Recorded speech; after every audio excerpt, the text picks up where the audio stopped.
Welcome back, folks, to WrestleRant, where I, Graham G.S. Matthews, review all the pay-per-views that I watch on the WWE Network. And as we've done the past 2 weeks here on the show and the next couple weeks/months going forward, today I will be talking about the In Your House 3 show. I guess retrospectively it's known as In Your House 3 Triple Header. That's the kind of the buzzword they were using throughout the night, as the main event saw the tag titles, Intercontinental Championship, and the WWE Championship defended, with Shawn Michaels and Diesel taking on Yokozuna and not Owen Hart. He had to be replaced by the British Bulldog just because Owen Hart wasn't there. He came out later. I'll talk about that soon enough. But yeah, this was In Your House 3, and in my opinion, by far the best one yet. I was not too kind to the first two installments. In Your House 1 and 2 were pretty much atrocious. This one wasn't a home run by any stretch, but it was far better than the other two. Had 3 good to great matches and a far more bearable show, in my opinion, on the whole. So the opener saw Savio Vega taking on Waylon Mercy. Waylon Mercy was essentially the 1995 version of Bray Wyatt. Kind of a similar gimmick. A lot of people compared Bray Wyatt to Waylon Mercy when he first debuted a couple years ago. The gimmicks are almost exactly the same for the most part. Bray Wyatt, in my opinion, is a far better worker. Waylon Mercy was a bit on the older side by the time he debuted the gimmick, though, so he was not the greatest worker. This was not really a good match at all. Savio Vega won, so the gimmick was pretty much dead in the water from the get-go, and he was gone shortly thereafter. They saw nothing in him whatsoever, the officials apparently. They saw that he couldn't work, they soured on the gimmick, they fired him, so it's really one of those questions, what could have been had they handled the gimmick/wrestler properly, but then again, at the same time, how much further could he have gone with the gimmick, considering that the guy playing it really was not in any shape to be continuing on with it long-term, so to speak. So, not the best opener. The next match was even worse than that, with Sycho taking on Henry O. Godwinn. I guess Godwinn had dumped slump or mud or whatever the hell it is. And Ted DiBiase a couple weeks prior, and Sycho Sid. So he was out for revenge on the show. Typically enough, the match was no good. Sycho Sid does not have a good track record of having good matches on these In Your House pay-per-views whatsoever. This was not a good match. Sycho Sid wins with the powerbomb. Afterwards, the baby faces, who, after Henry O. Godwinn got beat, Savio Vega came to his aid afterwards and helped slime or dump the slump or whatever the hell it was. I forgot what they called it.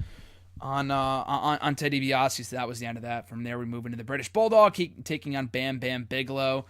In another all-right match, better than I thought it would be. I mean, the British Bulldog has always been great. Maybe not towards the end of his WWE run, but early on anyway, he was quite good. Bam Bam Bigelow, not too great. I mean, his matches were not amazing more often than not, but he was pretty agile for a guy of his size. So this was a pretty decent match. British Bulldog scoring the victory. He was the heel here, helping him build momentum until the main event, where he teamed up with Yokozuna to take on Diesel and Shawn Michaels, as I mentioned earlier. We'll get to that momentarily as well. After that, we saw Dean Douglas, I believe, making his pay-per-view debut after being introduced by Bob Backlund, and a very similar gimmick to what we see today with Darren Young, just 10 times better than what we see today. I don't know why they're really not doing that guy justice, but whatever. I thought the gimmick was really...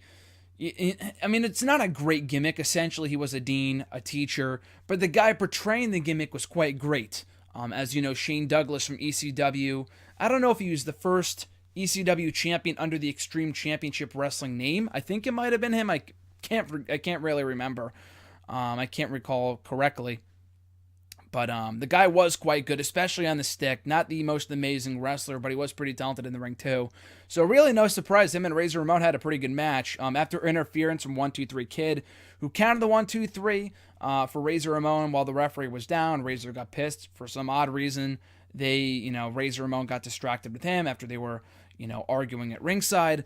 And then, Razor Ramon got rolled up for the 1-2-3. Dean Douglas scored the victory, so a big win for him. Had they gone further with the gimmick, this would have been a big launching point for him. I think he kind of fizzled out and he was gone shortly thereafter. And I believe I listened to an interview with Shane Douglas, a couple years back on Stone Cold's podcast, where he said that the whole origin of the gimmick was because Vince hated teachers. Like with, Isaac Yankem DDS and Kane's old dentist gimmick, the whole reason behind that. That gimmick many years ago, 2 decades ago, I guess at this point, was because Vince hated dentists. I mean, who doesn't? But that was kind of the mindset behind those gimmicks, which to me is so silly. But I guess at the same time, it doesn't really surprise me. So again, a decent match, pretty good match actually. That could have really meant a lot more in the long term had they actually run with Dean Douglas as a top heel for their roster. After that, in my opinion, unsurprisingly, Bret Hart taking on Jean-Pierre Lafayette in the match of the night. I had no idea who the hell this guy was until he came out. I have heard nothing about this guy, and that's very rare. Even if I don't watch a lot of someone's work, I have at least heard of them at some point or another. I have never heard of Jean-Pierre Lafayette, however you pronounce that first name. I have never heard of this guy before, so I don't know where this guy came from.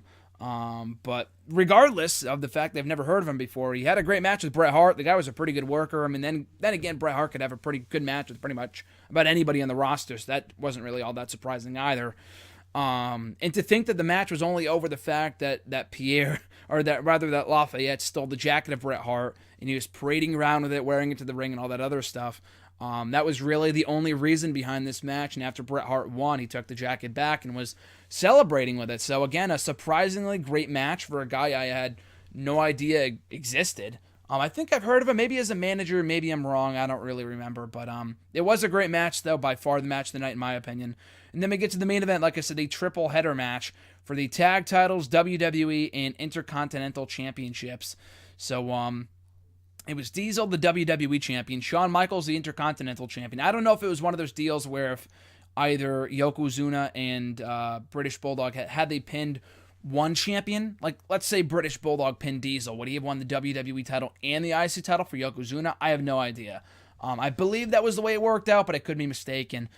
But yeah, Owen Hart and Yokozuna were the tag team champions, and Owen Hart was nowhere to be seen. I forgot what happened, but he did show up at the end of this match. Did not work out in his favor, though. He attempted to help the heels. Did not work out that way. It backfired. Babyfaces won. And we have new tag team champions. I believe the decision got overturned like the next night on Raw or something, so they weren't. I think the title change never really technically happened, or it was vacated, whatever.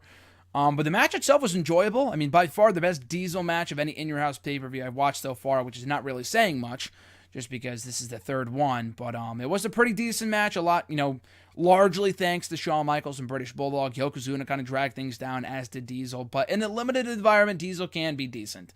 So I thought this was pretty good. And in the end, like I said, we have new tag team champions, at least temporarily. So on the whole, I thought this was a pretty decent show. On an amazing show, 2 thumbs up, go out of your way to watch it.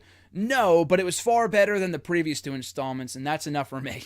So I thought this show gets a thumbs up for that fact alone. The fact that 1 and 2 sucked beyond belief. And the third installment of In Your House was pretty damn decent when you take into consideration Bulldog and Bam Bam Bigelow, which was all right, Dean Douglas and Razor Ramon, the main event, and especially Bret Hart and Lafayette, which I thought was just the match of the night, and I was not really expecting that at all. So good show. Enjoyed it. Check it out when you can on the WWE Network. Obviously, our next installment of WrestleRant next Tuesday, Wednesday, whatever, hopefully up next Tuesday. I know the videos have been a bit delayed recently, but just due to the busy life I've got going on right now. But if WrestleRant is up next Tuesday, it will be covering In Your House 4, so check it out at your leisure. And in the meantime, and in between time, guys, as always, check me out on the Twitter machine. Follow me there at WrestleRant. Find me on Facebook at facebook.com/Graham.gsm.Matthews. And check me out on YouTube as well, right here by liking, leaving a comment, subscribing, and sharing the video too. All that stuff is amazingly appreciated. So have an awesome week, guys. I'm Graham GSM Matthews, and I'll catch you folks down the road.